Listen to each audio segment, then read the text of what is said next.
Et oui, l'Homo sapiens n'a donc pas livré tous ses mystères. Selon des chercheurs, nos ancêtres se trouvaient en Europe il y a 54 000 ans, soit 10 000 ans plus tôt que ne l'avait établi l'anthropologie jusqu'ici. Et c'est vous, Ludovic Slimak, qui avez mené ces études avec votre équipe et donc avez fait cette découverte. Vous êtes chercheur CNRS à l'Université de Toulouse. Bonjour et merci de répondre à France 24. Homo sapiens était donc en Europe plus tôt qu'estimé. D'abord, comment vous avez dirigé ces travaux? Vous aviez des soupçons? Alors d'abord, c'est un travail sur le long cours qui commence en 1990. Et donc on a travaillé pendant 32 ans dans cette grotte de la moyenne vallée du Rhône, dans laquelle on a trouvé des séries d'installations archéologiques et dont chacune était riche de milliers de vestiges.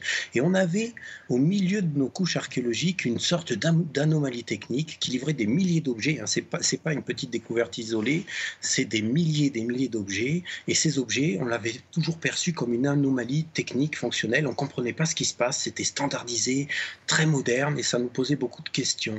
Et il aura fallu attendre entre le premier moment où on commence à se dire tiens c'est vraiment bizarre et le moment où on comprend aujourd'hui que c'est Homo sapiens, il s'est passé 18 ans et un travail de fond extrêmement important. Et grâce à quels éléments vous avez pu faire cette découverte? Sur quoi vous vous êtes appuyé? Alors, cette découverte a pu s'établir sur de très nombreux champs. D'une part, il y a un ensemble de dents qui ont été retrouvées dans cette séquence archéologique, 9 dents, qui ont été analysées en très haute résolution par ce qu'on appelle des micro-CT scans par mon collègue Clément Zanoli du CNRS à Bordeaux, et qui a pu démontrer qu'effectivement toute la séquence était néandertalienne, ça on s'y attendait, mais qu'au milieu de la séquence, c'était un Homo sapiens, et pas n'importe lequel, c'était un Homo sapiens archaïque, pléistocène.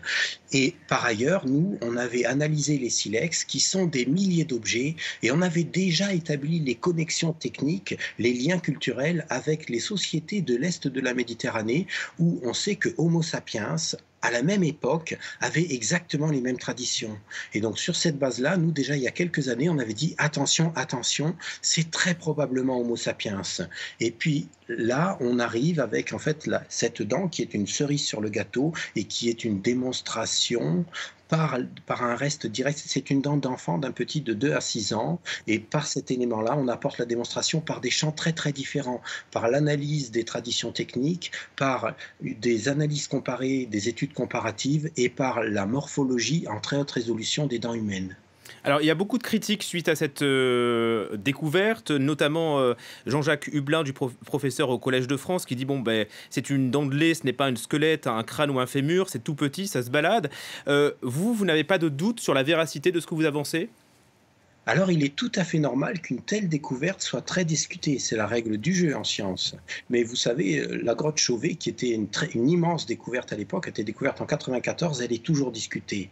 Ce qui est important surtout, c'est que si on dit regardez c'est une dent de lait, on passe à côté de 99% des objets qui sont là et qui sont des évidences archéologiques, ce sont des milliers de pièces, il y a des foyers, il y a des structures, il y a des éléments de démonstration qui sont énormes. Maintenant, cette dent, non, elle a pas pu se balader. Au-dessus, il y a 5 niveaux archéologiques qui sont tous néandertaliens, qui sont des milliers de pièces. Et en fait, quand dans un site archéologique, les objets se baladent, on a des indicateurs dans les indications qui nous disent attention, les objets se baladent. C'est-à-dire qu'on a des dates trop récentes, trop vieilles, qui ne sont pas à leur endroit. Et là, en fait, en multipliant les dates, ensuite, si c'était quelque chose de récent qui était descendu, ça devrait être une dent d'Homo sapiens récent. Et ça, on l'a testé dans cette analyse et on a essayé de comparer aux dents, par exemple, actuelles ou même de la préhistoire, mais plus récentes. Et quand on compare avec des dents d'Homo sapiens plus récentes, les morphologies se recoupent pas du tout. C'est-à-dire que les hommes d'il y a 50 000 ans, 54 000 ans, n'avaient pas les mêmes dents que les hommes d'il y a 5 ou 10 000 ans.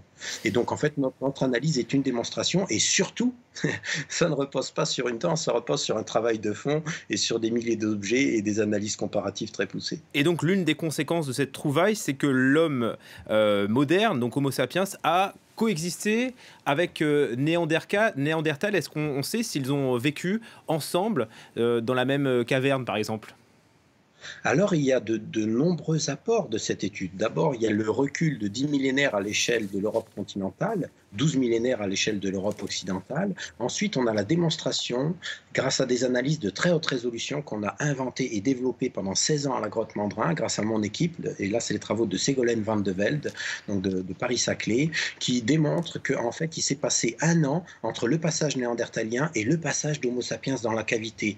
1 an avant la résolution, avant nos analyses, c'était plus ou moins 1000 ans. En Europe, on est à plus ou moins 1000 ans quand on utilise le radiocarbone.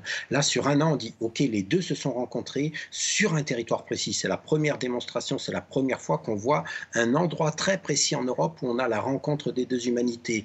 Ensuite, ces deux humanités-là vont coexister peut-être sur ce même territoire pendant une quarantaine d'années. Et autre élément tout à fait fondamental de cette étude, c'est qu'on démontre qu'ensuite Néandertal revient et que ces populations vont réinvestir le territoire.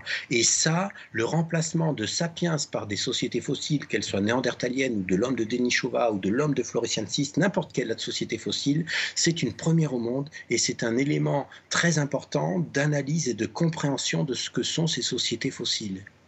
Est-ce que vous poursuivez vos recherches aujourd'hui dans cette grotte, donc dans le sud de Montélimar?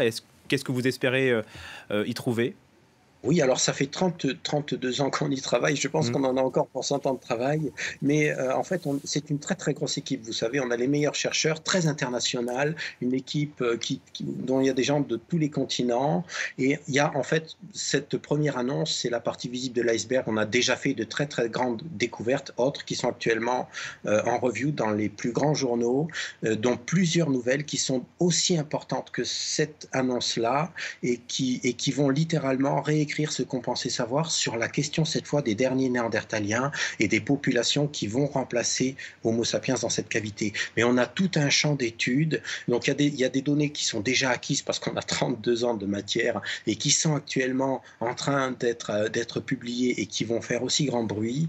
Et ensuite, il y a d'autres éléments, là c'est l'avenir, et en particulier le développement des analyses paléogénétiques et où à partir depuis plusieurs années, on développe de gros programmes en paléogénétique et on espère pouvoir faire de très très belles annonces très prochainement.